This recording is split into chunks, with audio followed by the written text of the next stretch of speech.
Ce mercredi 30 août 2023, à l'occasion de la rentrée de Télématin, Marie Portolano et Thomas Soto accueillaient Patrick Fiori. Sur le plateau de l'émission, le chanteur a raconté une anecdote cocasse à propos d'un moment d'inadvertance qui l'a obligé à faire demi-tour en pleine nuit durant sa tournée. Ce mercredi 30 août 2023, est l'heure de la rentrée pour Télématin. Une rentrée placée sous le signe de la nouveauté puisqu'elle signe l'arrivée de Marie Portolano aux côtés de Thomas Soto, ancienne acolyte de Julia Vignali, désormais à la tête d'Affaires conclues, émission de vente aux enchères diffusée en fin de journée. Bonjour Marie, bienvenue. Bienvenue dans votre nouvelle maison. Bienvenue chez vous, lance l'animateur à sa partenaire qui, pour sa grande première, crée le premier malaise de la saison. À l'occasion du grand retour du programme, le premier invité n'est autre que Patrick Fiori qui, actuellement coach dans The Voice Kids, signe Mes ou 2, un nouvel album sorti quelques jours auparavant en hommage à la Corse, sa terre maternelle.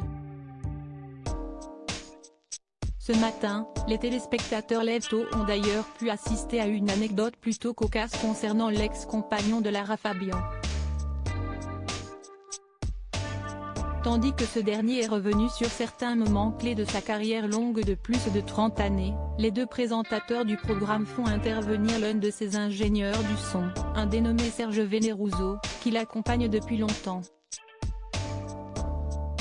Comment est-ce que tu as pu m'oublier sur une vague aire d'autoroute à 3 h du matin? Lance-t-il à travers une vidéo au chanteur qui, hilar, se voit contraint d'expliciter cet oubli. 2 heures de route plus tard une nuit, tandis qu'il est en pleine en tournée, l'artiste parfois confondu avec Florent Pagny et Patrick Bruel oublie le dit ingénieur du son sur une aire d'autoroute. On était un peu cramé, concert après concert, un monde qui se déplace en pleine nuit. Plaide-t-il d'abord. À un moment donné, on s'arrête dans une station essence et puis on remonte et on fait l'appel. Le régisseur, Didier Rouge, à l'époque, fait l'appel puis il fait « Serge ».